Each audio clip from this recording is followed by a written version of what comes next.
What is going on, everybody? My name is Aaron Cates. I'm the owner of GTFO Detailing, and this is going to be my first startup video and my first ever vehicle that I'm doing for a customer in the background. And I just want to kind of document the process of where I started and where I'm going in the future, so I can look back on this a year from now, 6 months from now, 2 years from now, kind of see where I started.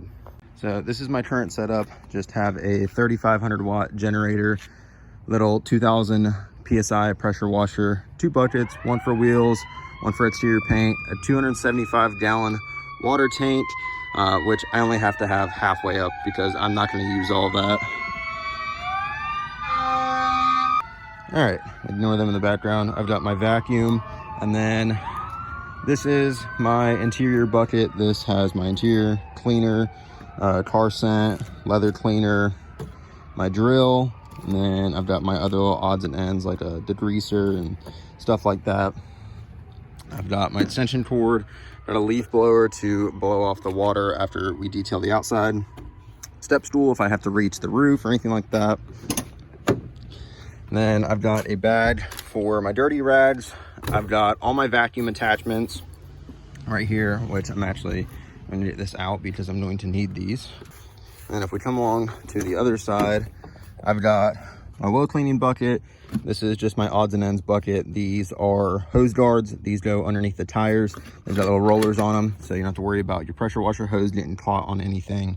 Then I've got my soap bucket. So I've got my bud remover, quick detail spray, ceramic shampoo, foaming shampoo, rainets for windows. And then this is kind of my polishing and ceramic coating bucket. So I've got some ceramic spray, got a wax, waterless wash and wax. I've got my compound polish, scratch remover, headlight renewal. I've got some Gudon, so if we have to get anything, any type of sap or anything like that off. And then I've got my speed clay bar, and I've got my wool pad on my rotary buff. And what that's gonna do is just give me an easy one step on a vehicle and do any type of scratch removal. And then in this bag right here, I have all of my clean microfibers and drying towels. So I'm actually going to go ahead and grab a couple of these for the interior of this car. This is my wheel bucket. I just have a internal rim brush, another wheel brush, tire brush, and then a microfiber mitt to do the face of the wheels. This is my external bucket. I've got my foaming gun, wash mitts, and then I've got a wash mitt on an extension pole. That way, if I've got to do a roof, hood, anything, makes my life a little bit easier. Got a 50-foot pressure washer hose. I can do plenty of vehicles with that. And then here is the before of this car. So interior, not too bad. She was nice enough to get all of her big stuff out, so everything else is just little things that I'll organize for. Now we've got the typical sand and fingerprints and scuffs. Door jams have never been cleaned, so we'll get those taken care of for her. And then just change and seat stains and a whole lot of brake dust and road grime on the side of this car. All types of bugs on the front. That Gorilla Piss, we'll get that taken care of, as well as that road grime. So we're gonna go ahead, knock out this interior. You guys have seen the before, and up next I will be showing you guys the after. Well, this is after. This was a lot tougher of a task than I originally thought, but we have the inside all done. Dash is done, all the windows are done, door panels, carpet. I did a little bit of stain removal for her because she is a friend, and got everything all cleaned up. Trunk is done, but the button is in the driver's side. This thing had a lot of asphalt grime on it that was very, very rough all down the side. I don't know if you guys remember all that asphalt grime that was down the side. It's now all gone.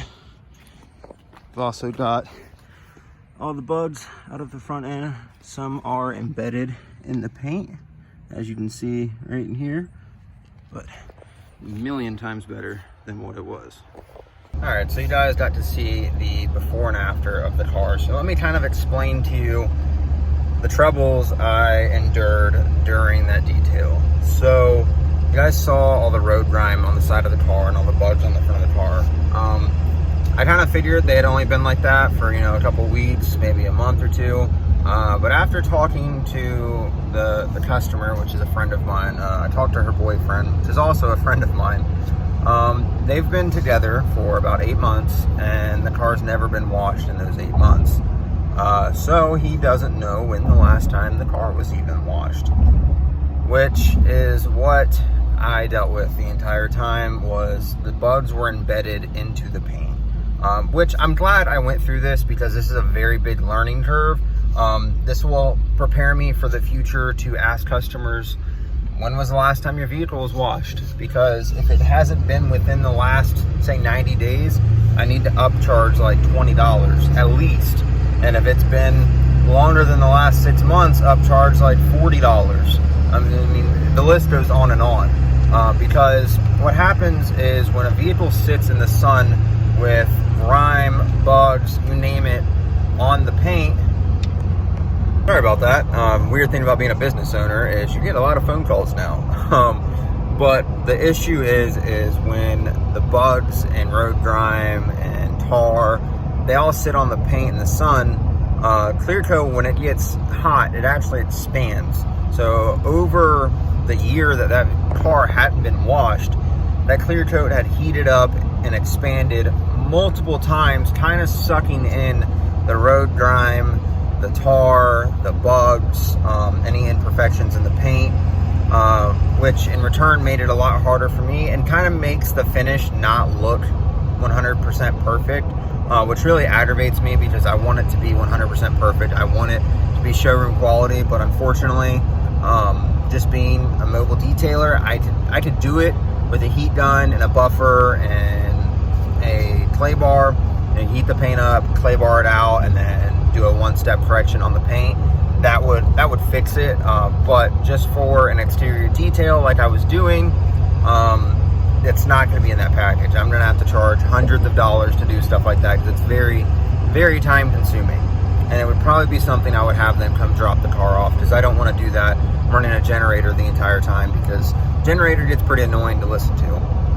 But I showed the customer her car, and I explained to her, like, look, these are spots where the bugs are actually like embedded in your paint. This is some rock chips where the paint's missing, and this is where the road tar is embedded in your paint.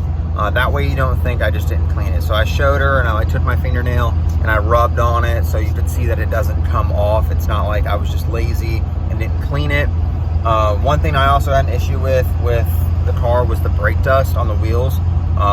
After a year of brake dust buildup, I washed them twice, and there was still, like, it was not completely coming off.